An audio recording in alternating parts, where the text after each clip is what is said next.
우리가 흔히 정말로 너무나 잘 아는 말씀입니다. 자, 그런데 오늘 그 비유의 말씀 중에 한 12번째인가 13번째가 되는 것 같은데, 부자와 나사로 이제 이야기를 하고 있죠. 그런데 우리가 이제 통상 이 부자와 나사로 얘기를 알고 있다 생각을 해요. 그런데 비유 말씀 위에 잘 알아듣지 못할까 하는 문제입니다. 부자와 나사로, 한 사람은 세상 물질을 많이 가지고 있고 세상 부러울 것 없이 즐기고 산 사람과 먹을 것조차 없어서 부자의 잔칫날 대문 밖에서 아니면 그들이 먹는 음식 부스러기를 먹고 온몸이 다 헐어서 개가 와서 핥을 정도의 고통을 받는 자가 나사로의 이야기를 하고 있습니다. 자, 그러면 우리가 통상적으로 보면 있는 그대로 부자는 천국 가기가 어렵고 가난한 자는 천국에 간다는 것이 그들이 생활을 보면 어떻게 해요? 우리가 부자는 예수님도 말씀하셨죠. 부자는 천국 가기가 낙타가 바늘구멍 들어가기보다도 어렵다고도 말씀하셨고, 오늘 여기서도 부자가 천국을 가지 못함을 보여주고 있어요. 자, 그런데 그들이 이제 생활 자체를 들어보면 뭐냐면 어떤 악한 일도 선한 일도 귀롭게 않았어요. 여기에, 그죠? 뭐 부자라고 해서 뭐 악한 일을 했다든지, 뭐 가난한 이 나사로라고 해서 어떤 선한 행동을 했다든지 이런 것은 전혀 언급이 없습니다. 자, 그렇다면 돈 많이 가진 부자는 지옥이요, 돈 없는 가난한 자는 이 세상에서 불쌍히 살았으니 천국에 갈 수 있는 것인가, 이렇게 이제 우리가 좀 알아봐야 되겠죠. 그래서 자, 이 얘기가, 자, 예수님께서 이 이야기는 유대인들이 너무나 잘하는 얘기였었어요. 그들이 이제 알렉산드리아라는 지방이 있었어요. 이 알렉산드리아는 후에 이제 뭘 하냐면 로마 황제가 이스라엘의 그 율법사들 또 그리고 이 말씀을 잘 아는 그러한 사람들을 불러서 성경을 70인역을 만든 것이기도 합니다. 이 70인역이 있기 전에는 어때요? 우리가 이제 각 교회마다 이 1세기, 2세기, 뭐 이렇게 3세기 정리가 잘 안 돼 있었어요. 그래서 그때 당시에는 성경도 이게 신약 성경이 우리가 지금 몇 권이요? 27권이잖아요. 근데 구약은 거의 대부분 비슷한데 구약에서도 문제되는 이제 그 성경권이 있었죠. 이제 그런데 대부분 22권을 가지고 이 성경을 봤어요. 그래서 이 알렉산드리아의 70인역에서 우리가 정격으로 채택한 게 27권과 신약에 구약에 39권을 확정을 짓습니다.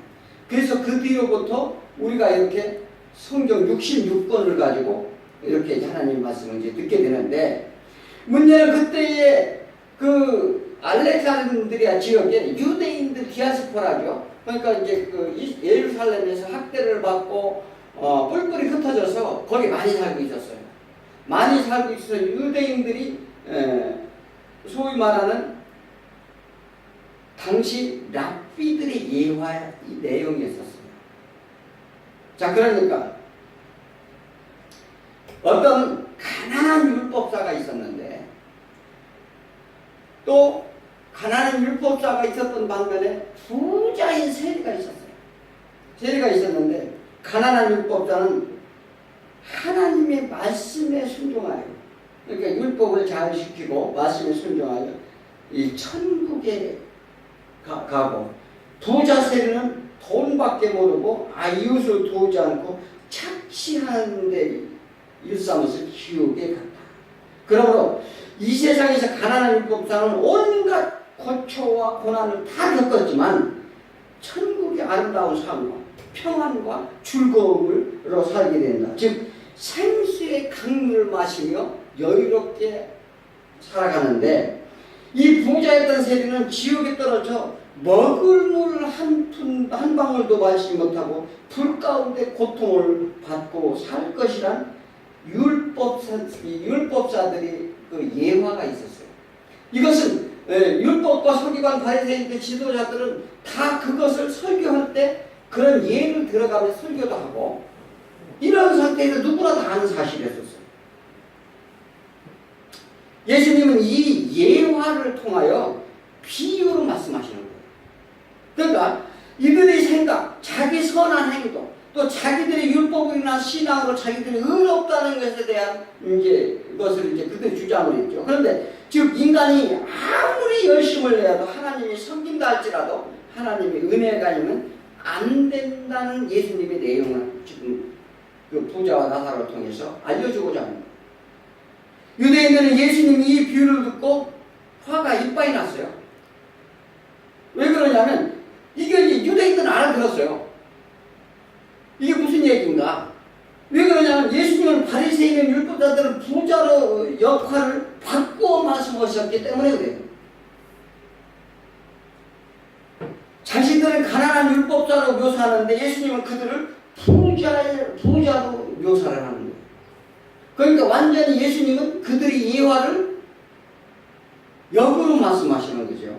자, 그러니까 그들은 날마다 기도를 하고 매주 금식을 하고 하나님께 날마다 예배드렸으며 철저한 십일조와 구제를 위해 별도의 헌금까지도 해가며 하나님을 믿는데 힘에 겨울 정도로 헌신과 봉사도 했어요. 그리고 세상 것을 즐기지 않았다 자부했습니다.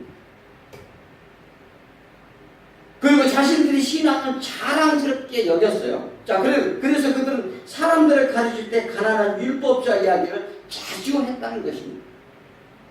그런 그들에게 예수님이 너희들은 부자야, 부자라고 이렇게 표현을 하는 거예요. 예수님이 이 비유를 어떤 배경을 두고 하시는지 우리는 잘 알아야 합니다. 우리는 통상적으로 부자와 나사렛의 얘기를 들으면 그저 그냥 부자가 이렇게 해서 그냥 그런 얘기만 들어왔어요. 자, 그런데 누가복음 이게 16장 13절에 보면 뭐라고 그러냐면 지파인이 두 주인을 섬길 수 없나니 혹 이를 미워하고 저를 사랑하거나 혹 이를 중요하고 저를 겸히 여길 것이니라. 너희는 하나님과 자녀를 겸하여 섬길 수 없느니라. 이것은 옳지 않은 청지기의 비유입니다. 지금 예수님이 이 옳지 않은 청지기의 비유를 하시면서 계속적으로 율법을 지키는 너희들, 또 하나님 나라의 복음이 무엇인지에 대해서 가르쳐 주시고 그로 인해서 그들이 자랑하는 믿음이 너희들이 믿음을 어떤 믿음을 갖고 있는지에 대해서 설명하는 내용이 이 부자와 나사로의 얘기예요. 자, 그러니까 그래서 그렇게 하나님이 선택하고 하나님을 알게 했으며 하나님의 법을 주셨어요. 이제 그들은 하나님이 특별히 선택을 했죠.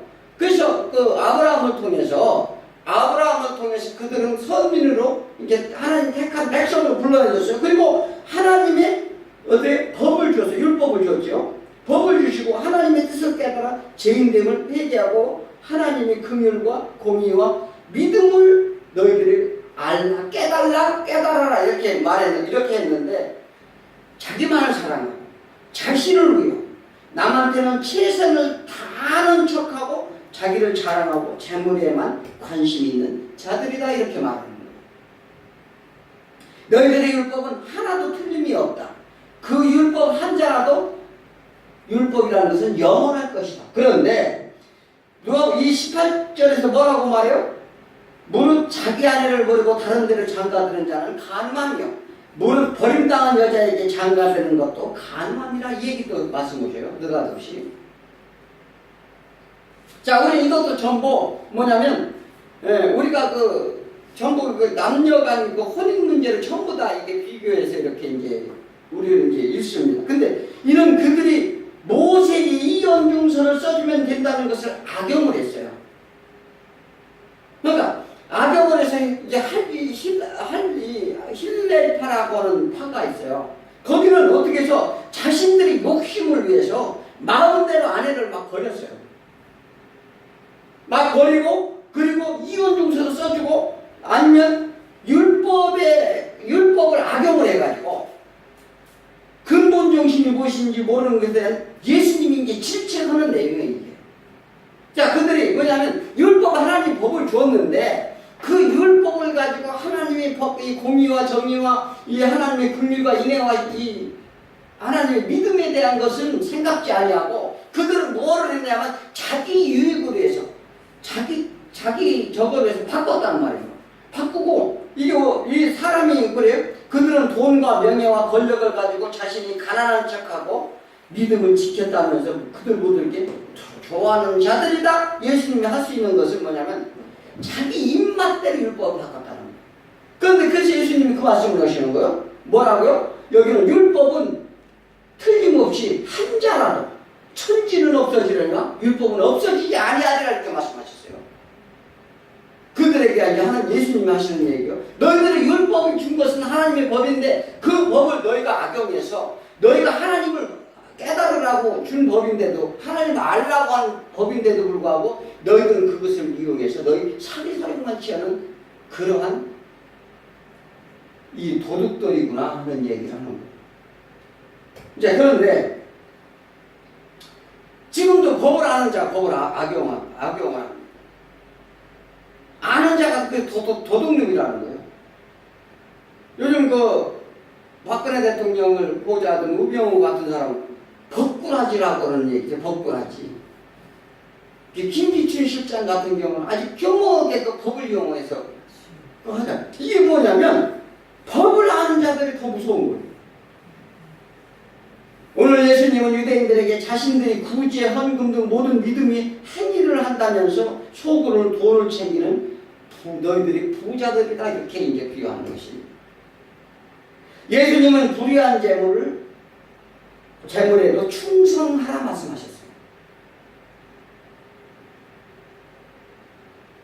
불의한 재물이 뭐예요? 우리가 예수님 이상한 말씀을 해요. 불의한 재물로 친구를 사귀라. 이런 말씀도 하셨어요. 그리고 그 재물이 없어질 때 그들이 너희를 처서로 영접하리라. 이상한 말씀을 하셔요. 자, 그런데 이게 무슨 얘기냐? 예수님께서 보는 불의한 재물이 뭐예요?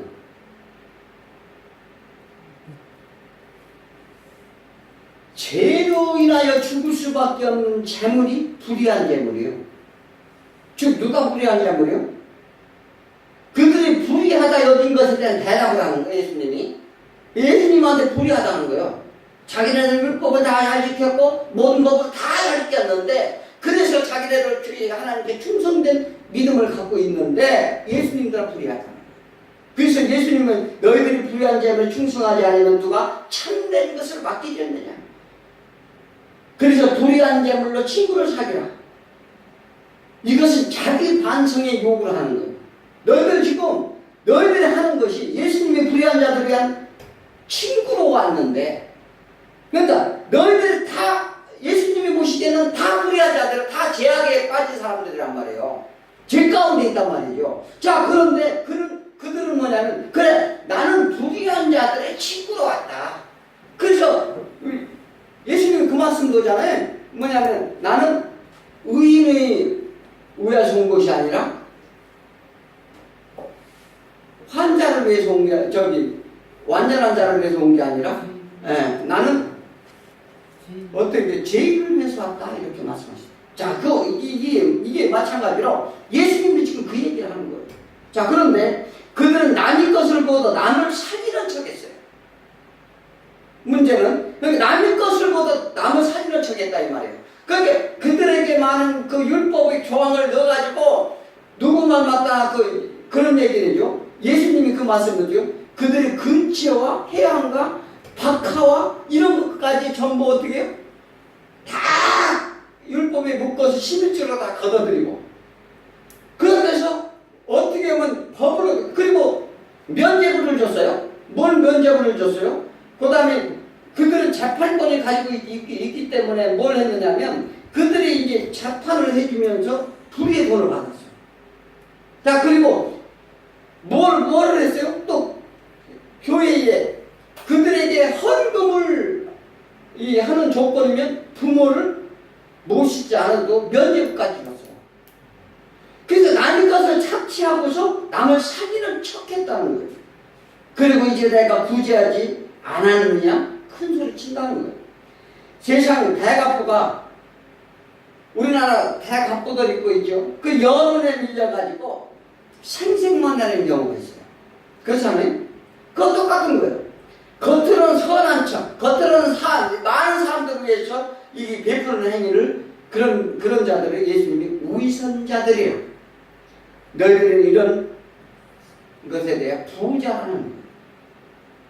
당시 바리새인 중에는 검소하게 사는 자들이 너무나 많이 있었어요. 그리고 경건하게 사는 자들도 많았습니다. 다 그런 건 아니었었어요. 그들이 신앙을 지키려고 SNF파 같은 사람들은요, 정말 세상 것을 가지 않으려고 자기 육신의 이 소욕을 죽이기 위해서 별짓을 다 하며 살았어요. 그렇게 경건하게 사는 사람이 굉장히 많았어요. 자, 그런데 예수님은 그들을 다 통틀어서 지금 얘기하는 거예요. 왜 다 통틀어서 얘기할까? 부자란 세상 물질에 관한 내용을 지금 얘기하는 게 아니에요.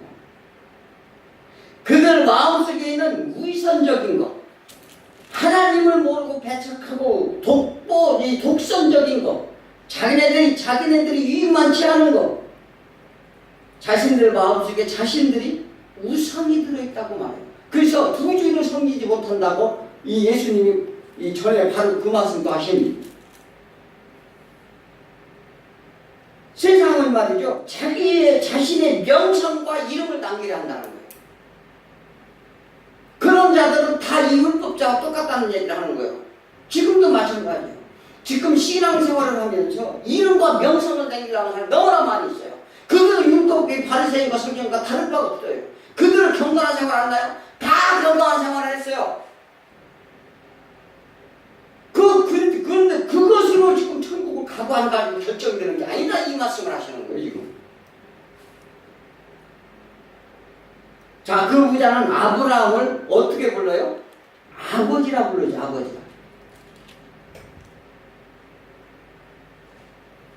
24절 한번 읽어보면,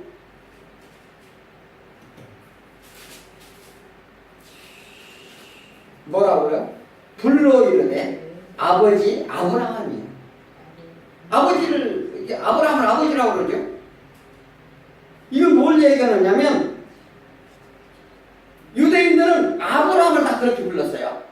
아브라함을 다 불렀는데, 그러면 이 부자는 지금 정확하게 누굴 표현하는 거예요?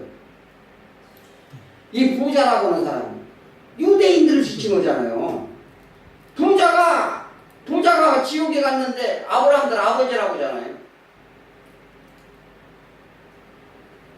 그래서 요한복음 8장 39절 뭐냐면, 대답하여 이르되 우리 아버지는 아브라함이라 하니 예수께서 이르시되 너희가 아브라함의 자손이면 아브라함이 행한 일들을 할 것이거늘. 너희가 아브라함들 아버지라고 한다면 아브라함이 행한 일들을 할 것이거늘. 너희들은 무엇 지금 아버지를 어떻게 부르고 있느냐 이렇게 물어보는 거예요. 이 아브라함이 행한 일이 뭐예요? 아브라함은 하나님이 불러냈어요. 그가 처음부터 믿음의 의로 자기 선한 행실로 구원을 받은 조상이 된 게 아니라 믿음으로 구원을 받았다는 것을 지적하는 거예요. 믿음으로 받았다는, 자, 이삭을 드릴 때 아브라함이 뭐였어요? 씨에 대한 약속을 믿은 거예요. 이스라엘을 드릴 수 있는 이삭을 제단에 드릴 수 있는 그런 믿음이 어디서 생겼느냐? 씨에 대한 약속, 예수에 대하여 신앙을 고백하는 것과 같다는 것입니다. 그래서 우리가 뭐냐면, 자신이 의로 너희들은 구원을 받으려 한다는 거예요. 그러니까 아브라함이 행한 일들을 너희들은 해라, 이 얘기를 예수님이 합니다. 요한복음 8장 43절 또 뭐라고 하냐면, 어찌하여 내 말을 깨닫지 못하느냐? 이는 내 말을 들을 줄 알지 못함이라. 우리가 말씀을 이렇게 하면은 이 경청하는 거, 이것이 기도라고 돼 있어요. 그런데 이 말씀을 경청하는 것도 은혜 아니면 안 돼요. 그래서 예수님이 뭐라고요? 너희는 내 말을 들을 줄 알지 못한 이유가 무엇이냐? 너희는 너희 마귀에 났다. 그러므로 너희 아비 욕심대로 너희도 행하고자 하느니라. 진리가 그 속에 없으므로 너희들은 진리에 서지 못하느니라. 그러니까 그들의 마음속에 사단이 꽉 차 있다는 거예요. 그래서 진리의 말씀을 주어도 들을 줄 모른다는 거예요. 경청치 않는다는 거예요. 들으려 하지 않는다는 거죠. 자, 그러니까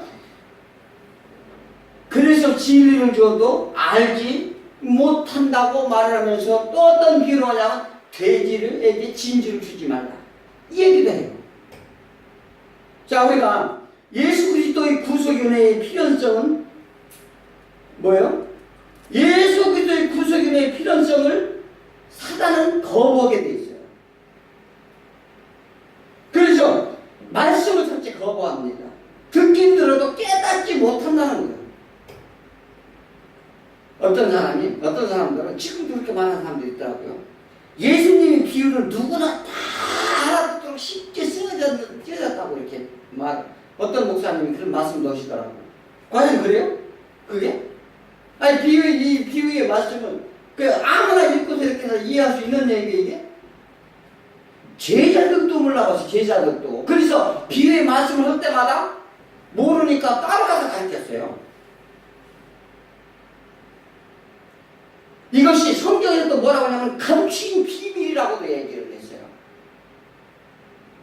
사도 바울은 비유로 말씀을 안 썼나요? 서신을 썼을 때 비유를 쓴 게 너무나 많이 있어요. 그것은 아무나 알아보지 못하기 위해서. 왜 그러냐면 그래서 영어로 쓰였다니 영어로 읽어야 된다. 이 얘기를 했어요.